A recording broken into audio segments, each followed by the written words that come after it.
What if I told you that most women care far less about physical size than you've ever been led to believe, and that science has already proven it? You've heard the myths, the jokes, the locker room talk.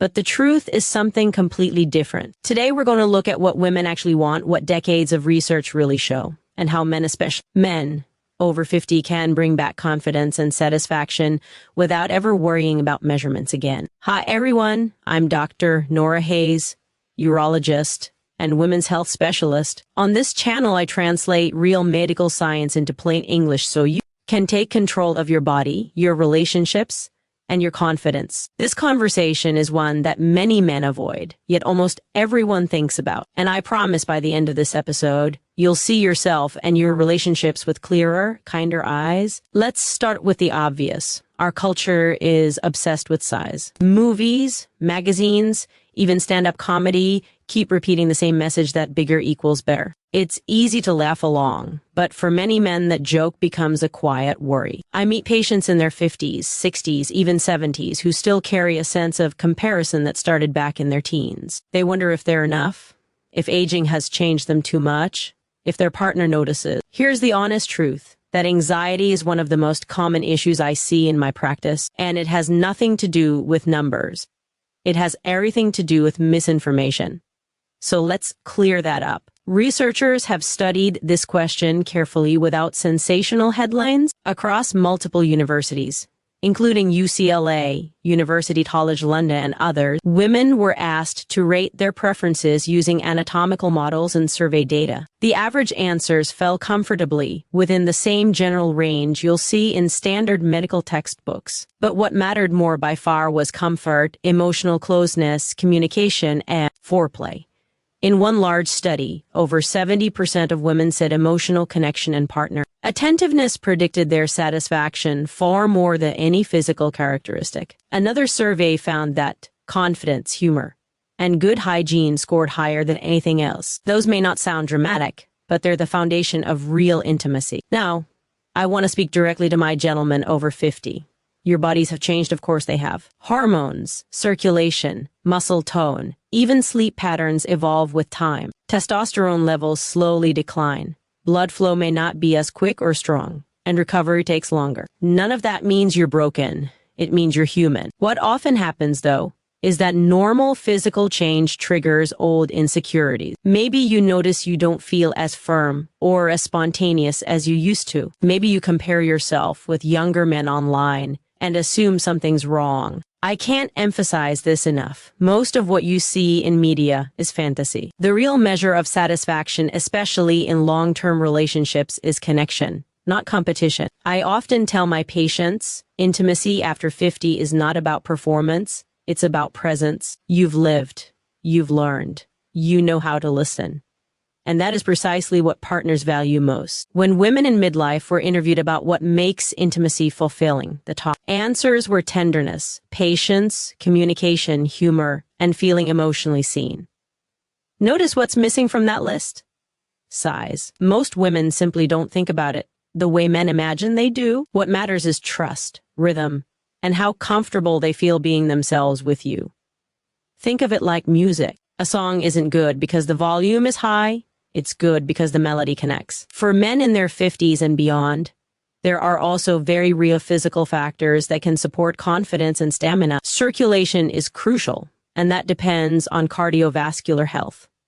Exercise, particularly brisk walking and light resistance training, improves blood flow throughout the body, including where it matters most. Diet plays a major role as well. Diets rich in leafy greens, berries, fish, and healthy fats support nitric oxide production, which enhances vascular flexibility. Even simple changes like reducing processed sugar and quitting smoking can dramatically improve performance. Sleep is another underrated factor. Men who regularly sleep fewer than 6 hours a night often see a 20 to 30% drop in testosterone within a week. That affects energy, mood, and drive. So before worrying about supplements or surgeries, look at your routine, move more, eat real food, and rest deeply. These habits restore not just your body, but your confidence. Let me ask you, when was the last time you talked openly with your partner about what feels good for both of you? Many couples avoid that conversation out of embarrassment, yet it's the simplest fix for most frustration. Women over 50 often tell me they want more emotional foreplay, slower pacing,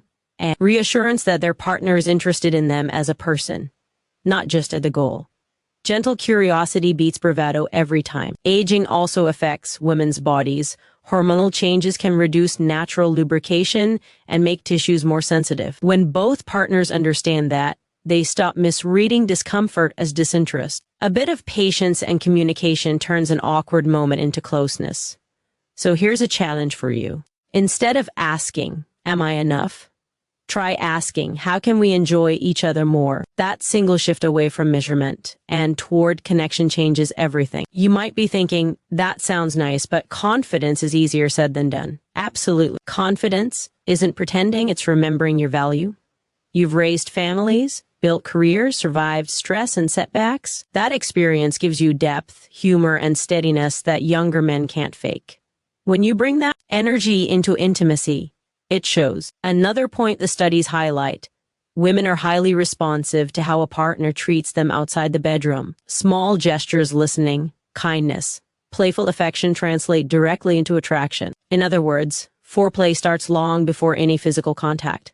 That's not romantic fluff. It's biology. When emotional safety increases, cortisol drops, oxytocin rises, and desire naturally follows. Let's talk briefly about perception versus reality. Men consistently overestimate what women consider large and underestimate the range of what's normal. It's a cognitive bias fueled by selective exposure, seeing exaggerated portrayals and assuming they're typical. When men learn actual averages, anxiety often disappears instantly.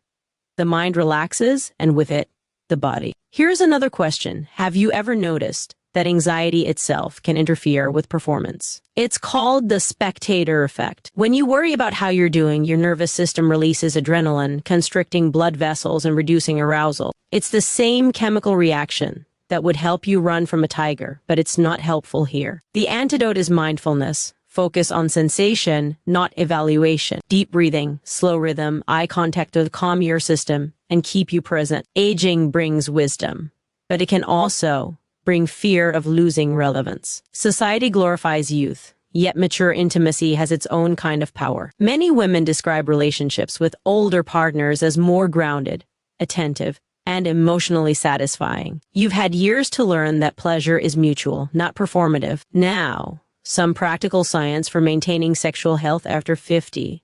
Manage blood pressure and cholesterol. The same arteries that feed your heart feed every other vital organ. What benefits one benefits all. Maintain a healthy waistline. Even a 10-pound loss can improve hormone balance and circulation. Limit alcohol. A drink may relax you, but too much suppresses nerve response and delays recovery. Review medication. Many common prescriptions, blood pressure pills, antidepressants, even allergy drugs can affect performance. Talk to your doctor. There are often alternatives. Check testosterone safely. If you have persistent fatigue or low mood, get tested. Sometimes gentle lifestyle adjustments fix the issue. Sometimes medical therapy helps. All of these steps improve not just intimacy, but overall vitality. Let's pause here. When you hear all this, what emotion comes up first? Relief? Skepticism? Hope? It's normal to feel mixed. My advice: treat sexual health like any other part of wellness. You wouldn't expect your eyesight or joints to stay the same forever. Why should this be different? Regular checkups, honest communication, and self-care or maintenance, not failure. A story. One of my patients, 62, came to me convinced he was past his prime. He'd avoided dating for years after a divorce because he assumed no one his age would be interested. We talked about lifestyle, hormones, and mindset. He started walking daily, changed his diet, and practiced simple relaxation exercises before intimacy. 6 months later, he told me, with a grin, "I feel 20 years younger, not because I am, but because I stopped comparing." That's the transformation I want for you too. You might wonder why we even talk about inches at all. Measurement is easy. Emotions are messy. It's simpler to fixate on something concrete than to explore feelings of adequacy or vulnerability. But once you move past that, you open space for deeper connection. Women, particularly at midlife, are looking for authenticity. They've seen the bravado. What they crave is kindness. Here's something else the research makes clear. Satisfaction isn't limited by age. In fact, many couples report better intimacy in their 50s and 60s because communication finally outweighs ego. With fewer small children and career pressures, partners have time to rediscover each other. If you're single, don't assume you've missed your window. Emotional intelligence is magnetic. Confidence built on empathy, not arrogance, is profoundly attractive. Start by taking care of yourself. Move, rest, learn, and keep your curiosity alive. When we look at global data, men over 50 who maintain active social lives, moderate exercise, and positive mental outlook live longer and report higher relationship satisfaction. That's not coincidence, it's chemistry. Movement boosts dopamine, social contact raises oxytocin, and purpose balances cortisol. All those hormones feed into libido and mood. Let me ask you directly, what would it feel like to drop the comparison game entirely? Imagine walking into a moment of intimacy without fear, knowing that what your partner values is your warmth, humor, and steadiness. That's not wishful thinking. It's reality for countless couples once they stop chasing myths. Here's an exercise I sometimes give my patients. Each evening for a week, write down one thing you appreciate about your body, not its appearance, but its function. My hands built a business. My legs still take me on walks. My heart keeps beating. Gratitude resets perception. When you approach your body with respect, you project confidence, and that changes how others respond to you. Another simple but powerful habit: practice affectionate touch without expectation. Holding hands, gentle back rubs, or simply resting a hand on your partner's arm signals safety and affection. Physical closeness builds trust long before arousal enters the picture. Over time, that trust becomes the true source of pleasure. Now, you might still have a lingering question. If women don't focus on size, why does the myth persist? 2 reasons: marketing and male insecurity. Industries profit from convincing men they're inadequate, selling pills, pumps, and miracle fixes. Fear sells. But science rarely supports those claims. Real improvement comes from consistent, holistic habits and open communication, not quick fixes. The good news is that every aspect of this system — circulation, hormone balance, emotional connection — is trainable. Even at 70, the body responds to positive change. The nervous system retains plasticity. The heart strengthens. New blood vessels form with regular exercise. It's never too late. And here's something every man over 50 should remember. Maturity brings a different kind of appeal. You know how to read a room, how to make someone feel heard, how to slow down. That steadiness is deeply attractive. When you stop trying to prove and start trying to connect, everything shifts.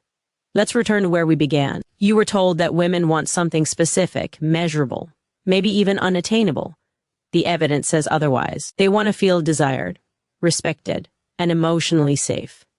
They want laughter, attention, and patience. Those are skills, not traits. And skills can be learned at any age. So next time that old insecurity whispers, "Maybe I'm not enough," answer it with evidence, real women, real data, and your own lived wisdom. Because the most appealing thing you can bring into any intimate moment isn't a number. It's confidence built on kindness and self-respect. If this conversation helped you see things differently, share it with someone who might need the same reassurance. Many men carry silent doubts that a little honest science can dissolve. And remember, you're not alone, and you're certainly not past your prime. The capacity for connection, pleasure, and love doesn't expire. It evolves. Stay curious, take care of your health, and approach yourself with the same compassion you offer others. That's the real secret, proven by both research and experience. The secret every confident man eventually learns.